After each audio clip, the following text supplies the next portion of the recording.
Hi guys, another day, another menu lah dengan Chef NL. So hari ni kita nak buat menu Bihun Kung Fu. Bihun Kung Fu. Jom kita tengok cara pembuatan dia. Let's go. Okay, hari ni kita akan masak bihun Kung Fu. Ni bihun dan kita akan panaskan minyak. 2,5 sendok minyak. Okay, bihun kita akan letak telur sikit. Dan kita masukkan tepung jagung 1 sudu makan. Itu kita gaul. Kita masukkan kicap bukit sikit. Gaul. Okay, bila minyak dah panas kita akan masuk bihun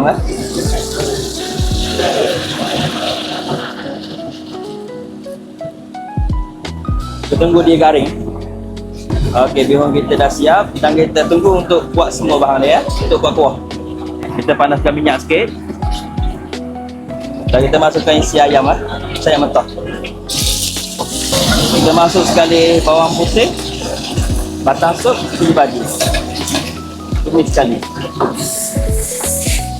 Bila dah garing, kita akan masukkan 2 sendok air.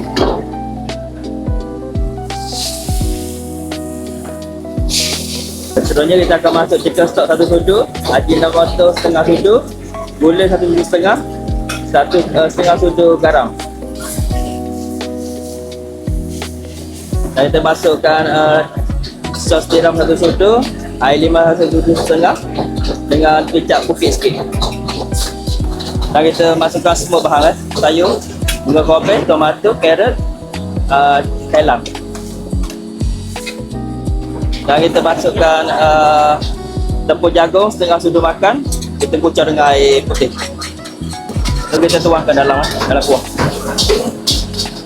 Dan sekali kita masukkan telur sedikit. Okey, kita tunggu dia pekat sikit dan kita sedia untuk dihidang. Okey, siap Selamat mencuba semua.